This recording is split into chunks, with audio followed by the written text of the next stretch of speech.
Hey guys, welcome back to the new video. അപ്പോൾ നമ്മൾ ഇന്നത്തെ വീഡിയോ എന്താണെന്ന് വെച്ചാൽ കുറച്ച് അപൂർവ ജീവികളെ നമ്മളിപ്പോൾ ഇൻസ്റ്റഗ്രാമിൽ കണ്ടുവരുന്നുണ്ട്. അപ്പോൾ അവരുടെ എല്ല് മുറിക്കലാണ് ഇന്നത്തെ വീഡിയോ. വേണമെങ്കിൽ സെക്കൻഡ് പാർട്ട് എന്ന് വേണമെങ്കിലും പറയാം. അപ്പോൾ let's go to the video. Okay,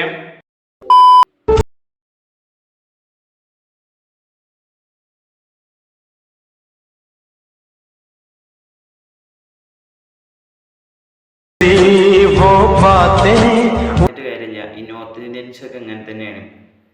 first സെഡായി മാറിയിരിക്കും, എന്നിട്ട് വേറെ എന്തൊക്കെ ചിന്തിച്ച് കൂട്ടി പ്രഷർ കയറും, എന്നിട്ട് അടിക്കും. ഇവനെ വല്ല ചാണകപ്പോയിലും തള്ളിയിടണം, എന്നാലേ ഇവനൊക്കെ പഠിക്കുള്ളൂ. എന്താ അഭിനയം രണ്ടെണ്ണത്തിൻ്റെ.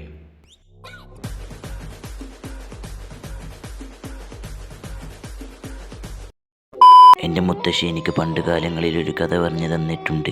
അതെന്താണെന്ന് വെച്ചാൽ ഈ പ്രേതങ്ങൾ രാത്രിയാകുമ്പോൾ പാലമരത്തിൽ നിന്നും ആറാടും എന്ന്.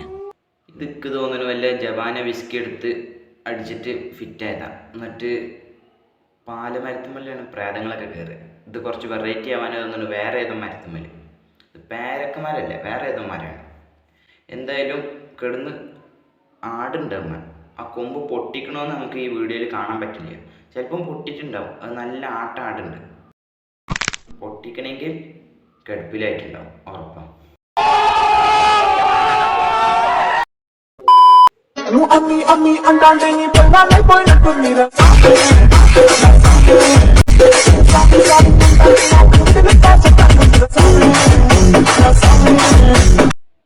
എന്താ സംഭവം?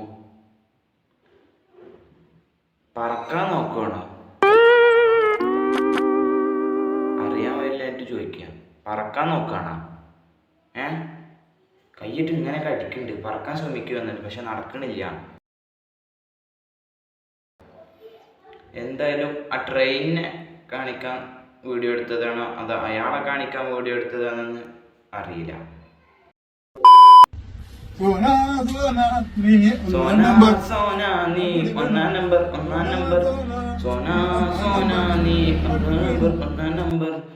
എന്നാ ഒന്ന് നന്നാവുക എന്നാ ഒന്ന് നന്നായി കാണുക. ഇങ്ങനെ ഒരു പാട്ട് ഞാൻ ഇറക്കട്ടെ. ഇന്നത്തെ കുറേ ചേട്ടന്മാരുണ്ട് ഇപ്പൊ ഇൻസ്റ്റഗ്രാമിൽ. വെയ്യ, തലവേദന കേട്ടോ. അപ്പൊ ആരെങ്കിലും അറിഞ്ഞിട്ടുണ്ടെങ്കിൽ ഈ ബ്രോക്കൊരു പൈങ്കിളിനെ ഒപ്പിച്ചെടുക്കുക. പിന്നെ ഉപ്പാവും ഉമ്മാക്കും ഒരു മോളെ ഒപ്പിച്ചെടുക്കുക. ഓക്കെ, ഞാൻ നമ്പർ വേണമെങ്കിൽ താഴത്ത് കൊടുക്കാം. സോറി, നമ്പർ ഇല്ല എൻ്റെ അടുത്ത്. പൈങ്കിളി വേണം ദാവോദാവാരോ, കുറുമ്പ് കാണിക്കണ മോളെ വേണം, കുസ്തി കാണിക്കണ മോളെ വേണം, എനിക്കൊരു പൈങ്കിളി വേണം ദാവോദാവാരോ, എൻ്റെ ഉമ്മാക്ക് മരുമോൾ വേണം. പാടി വരികളൊക്കെ ഏതൊക്കെ ജില്ലയിൽ എത്തിയെന്നാണ് തോന്നുന്നത്. എനിക്കൊരു പൈങ്കിളി വേണം ദാവോദാവാരോ. ഏതൊക്കെ പാട്ടിന്റെ ടൂൺ എടുത്ത് ഇതിൽ ഇറക്കുന്നുണ്ട്. ദാവോദാവാരോ കുറുമ്പ് കാട്ടണ മോളൊന്ന് ഒപ്പിച്ചോർക്ക് പ്ലീസ്. കാര്യം പിടിക്കാം. ഇനി അടുത്തത് എന്തായിട്ടാണ് പറഞ്ഞത്? നിങ്ങളെ വീട്ടില് ലഡു ഉണ്ട്, എന്റെ വീട്ടില് ലഡു ഉണ്ട്. ഏതാ നിങ്ങളെ വീട്ടിലില്ലെങ്കിൽ കടയിൽ പോയി വാങ്ങിക്ക. തിരിഞ്ഞിക്ക, കേട്ടിട്ടില്ല എന്നാ ബായ്. എന്നോടൊരു കാര്യം ചോദിക്കട്ടെ, ഞങ്ങൾ ആരെങ്കിലും എന്നോട് ചോദിച്ചിരുന്നു ലഡു ഉണ്ടോ, മാങ്ങണ്ട, തേങ്ങ ഉണ്ടോന്ന്?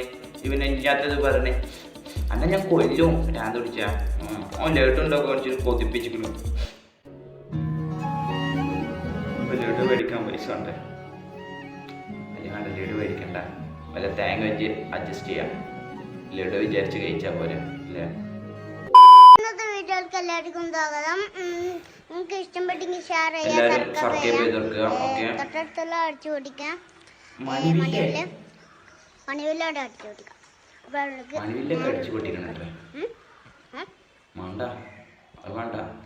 ആരും ചെയ്യണ്ട. മണിവില്ല നോ. അത് മാത്രല്ല, ഇപ്പൊ ഇതുമാതിരത്തെ ഓരോരോ മൂട്ടപ്പിള്ളേരടക്കം യൂട്യൂബ് ചാനൽ തുടങ്ങുന്നുണ്ട്. നഴ്സറി പോണ പകരം ഇപ്പൊ യൂട്യൂബിലാണ് എല്ലാവരും അറിഞ്ഞിരിക്കണേ. നഴ്സറി പോയാൽ ഒന്നും കിട്ടൂല. യൂട്യൂബിൽ ഇരുന്നാലും ചിലപ്പോൾ എന്തെങ്കിലും ആയാലോ. പാരൻസിന് ബുദ്ധി ഉണ്ട്, അങ്ങനെ വേണം. ഇന്നത്തെ വീഡിയോ ഞാൻ എൻ്റെ വീട്ടിലോട്ട് പോകുന്നതാണ്. അണ്ണച്ചീനെ ഞാൻ അതിൻ്റെ ഇടയ്ക്ക് വീഡിയോ എടുക്കുന്നുണ്ട്. അണ്ണച്ചി വീട്ടിൽ നിൽക്കുന്ന കോലത്തെ വന്നായിരുന്നു. കഴിഞ്ഞ് തീർന്ന് മാപ്പിളിനെ അണ്ണാച്ചീനൊക്കെ വിളിച്ച് തീർന്ന് ഒഴിവാക്കി. നാളത്തോടെ ബന്ധം തീർന്ന്. കണ്ടോ, അണ്ണാച്ചീനെ വിളിച്ച ഭാര്യനെ ഭർത്താവ് ഒഴിവാക്കും കൊടുത്തോ. അതങ്ങനെയാണ് ഇപ്പോൾ ഓലവിടെ അങ്ങനെയാണ് വിളിക്കുന്നത്. എനിക്കറിയില്ല. ഇത് പാലക്കാടിലെ ഒരു വ്ളോഗറാണ്. പാലക്കാടിലെ ആൾക്കാർ നിങ്ങൾ താഴെ കമൻറ്റ് ചെയ്യാം. അണ്ണാച്ചിന്നാണ്, അണ്ണാച്ചില്ല സോറി, അണ്ണച്ചിന്നാണ് ഭർത്താവിനെ വിളിക്കുക. എനിക്കറിയില്ല, അറിഞ്ഞവരുണ്ടെങ്കിൽ പറയാം. ഇരിക്കുന്നത് അണ്ണച്ചി എന്നെ മല്ലപ്പള്ളിയിൽ കൊണ്ടുവന്ന് വിട്ടായിരുന്നു. അപ്പം ഞാൻ അവിടെ നിന്ന് അപ്പുവിനെ നോക്കി നിൽക്കുമായിരുന്നു. അപ്പോൾ അപ്പു എന്നെ വിളിക്കാനായിട്ട് വന്നായിരുന്നു.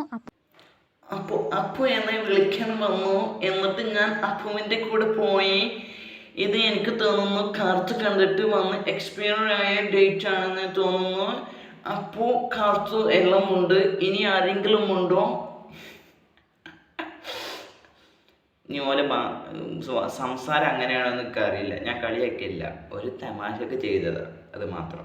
ആരും സീരിയസ് ആയിട്ട് എടുക്കരുത്. ഇനി നമുക്ക് ബാക്കി എന്താ നോക്കാം. വന്നപ്പോഴത്തേനും പൊടിയും കുഞ്ഞും വീട്ടിലെത്തിയപ്പോൾ അൺഎക്സ്പെക്റ്റഡ് ആയി ഞാൻ എൻ്റെ പൊടിയെയും കുഞ്ഞിനെയും കണ്ടു. പൊടി കുഞ്ഞിനെ കുറെ നേരം കളിപ്പിച്ചിരുന്നു. ഒരു പാൻ വാങ്ങിച്ചായിരുന്നു. ഇത് ഇൻസ്റ്റാൾമെന്റ് വാങ്ങിച്ചായിരുന്നു. നമുക്ക് കുക്കിംഗ് വീഡിയോസ് ഒക്കെ ഇടുമ്പം ഇതുപോലത്തെ ഒരു പാൻ ആവശ്യമായിരുന്നു. കുക്കിംഗ് ചാനലൊക്കെ ഉണ്ട് കേട്ടോ. കുക്കിംഗ് ചാനലൊക്കെ ഉണ്ട്. അവർക്ക് കുക്കിംഗ് ചാനലിൽ വേണ്ടിയിട്ടാണ് ആ പാൻ മേടിച്ചത്. എടുത്തായിരുന്നു. ചോറിന് നല്ല ചാറുകറിയും ഇറച്ചിക്കറിയും. എന്നിട്ട് ചോറ് കഴിക്കാൻ വേണ്ടി കുറച്ച് കറിയും കുറച്ച് ചിക്കൻ കറിയും കുറച്ച് നാരങ്ങാച്ചാറും എടുത്ത് അപ്പോൾ ബായ് എന്നും പറഞ്ഞ് ചേച്ചി പോയി. ഓക്കെ, വെറും 1600 കോടി രൂപ നിങ്ങളുടെ എടുക്കാണ്ടോ? എടുക്കാണ്ടെങ്കിൽ പൂർവ്വനെ കളിയാക്കിയില്ല, മനസ്സിലായി. ഒരു ലഡു മേടിക്കാൻ കൂടി പൈസ ഇല്ലാത്തതിൻ്റെ അടുത്ത് 1600 കോടി. അത് മാത്രമല്ല, നമുക്ക് ഈ ഫുൾ വീഡിയോ ഇതിൻ്റെ കാണാം. ഇതിന് വേറൊരു വെർഷൻ അറിഞ്ഞിട്ടുണ്ട്. ഫസ്റ്റ് അതാ അറിഞ്ഞത്. അതിൻ്റെ പേരിൽ ഇപ്പോൾ കുറേ ട്രോളന്മാരും കുറേ ആൾക്കാരും വീഡിയോ ചെയ്യുന്നുണ്ട്. ഫസ്റ്റ് നമുക്ക് ഈ വീഡിയോ ഫുള്ള് കാണാം. നമ്മുടെ ഈ മോട്ടോർ ഷെഡ് നിങ്ങൾക്ക് വെറും 1600 കോടി രൂപ എടുക്കാണെങ്കിൽ നിങ്ങൾക്ക് ഈ മോട്ടോർ ഷെഡ് നിങ്ങളുടെ വണ്ടി മോട്ടോർ ഷെഡിന് 1600 അതുകൊണ്ട് 1600 കോടിയിലേക്ക് എൻ്റെ വീട്ടിൽ വിറക് പേരുണ്ടാവില്ലോ 4000 കോടി. വിത്ത് സ്വിമ്മിംഗ് പൂള് നിങ്ങൾക്ക് എന്ത് വേണം ചെയ്യാം. പാടത്തിൻ്റെ ഒരു പൊയ്ക്ക് 45 കോടി. അപ്പോ ഇതൊക്കെ ട്രോളാണ്. ആ വീഡിയോ ഞാനിപ്പോൾ കാണിച്ചു തരാം. അതിൻ്റെ പേരിലാണ് ഇപ്പോൾ ട്രോൾ നടന്നുകൊണ്ടിരിക്കുന്നത്. 1600 കോടി രൂപ കയ്യിലെടുക്കാനുണ്ടോ? ഉണ്ടെങ്കിൽ ഇവിടെ ഞാൻ നിങ്ങൾക്കൊരു പെണ്ണ്. ഈ വീഡിയോൻ്റെ പേരിലാണ് ഇപ്പോൾ ഇൻസ്റ്റാഗ്രാമിൽ കുറച്ച് ആളുകൾ ട്രോളുന്നത്. അതും ദുബായിലുള്ള ഇദ്ദേഹത്തിന് കേട്ടോ. അതാണ് ട്രോളാൻ ആരെന്നില്ല. ദുബായ് ആയിക്കോട്ടെ, ഏതായിക്കോട്ടെ, ട്രോളൻ എല്ലാവരും ട്രോളും. ഓക്കെ, എന്നാലും ഞാൻ ചിന്തിക്കണ വേറെ ഒന്നുമില്ല. ഈ റൂം ഈ ഒരു പെൻറ്റ് ഹൗസിന് 1600 കോടി. വാ, എന്താണ് 1600 കോടി ഉണ്ടെങ്കിൽ ജീവിതകാലം മുഴുവൻ സന്തോഷമായിട്ട് ജീവിക്കാമെന്ന് ഞാൻ പറയും. എനിക്ക് തരികയാണെങ്കിൽ ഞാൻ സന്തോഷമായിട്ട് ജീവിക്കും, ഉറപ്പാണ്. മിച്ചം വരുന്നത് വേണമെങ്കിൽ എൻ്റെ മക്കൾക്കോ പേരക്കുട്ടികൾക്കോ കൊടുക്കാം. അത്രക്കുണ്ട് 1600 കോടി എന്ന് പറയുമ്പോൾ. നേരിട്ട് അത്രയും വേണം ഞാൻ ഇതുവരെയായിട്ട് കണ്ടിട്ടില്ല. കണ്ടിക്കണ്, സിനിമയിലൊക്കെ കണ്ടിക്കണ്. അപ്പം എന്തായാലും ഗൈസ് അതൊക്കെ അവിടെ തീർന്ന് 1600 കോടി ഒക്കെ തീരും. എന്തായാലും അങ്ങനെയാണ്. ഇൻസ്റ്റാഗ്രാമിൽ ഒരു സാധനം ഇറങ്ങിയാൽ പിന്നെ പുതിയ സാധനം വന്നാൽ അതെല്ലാവരും മറക്കും. അപ്പോൾ അതോടെ അതിൻ്റെ കാര്യത്തിൽ തീരുമാനം. അതുമാതിരി തന്നെ ഇതും കരുതിയാൽ മതി. അപ്പോൾ ഗൈസ് എല്ലാവർക്കും വീഡിയോ ഇഷ്ടപ്പെട്ടെങ്കിൽ ലൈക്ക്, ഷെയർ, സബ്സ്ക്രൈബ് എല്ലാം ചെയ്യാം. പുതിയ വീഡിയോ ആയിട്ട് കണ്ടിരിക്കും. Bye guys.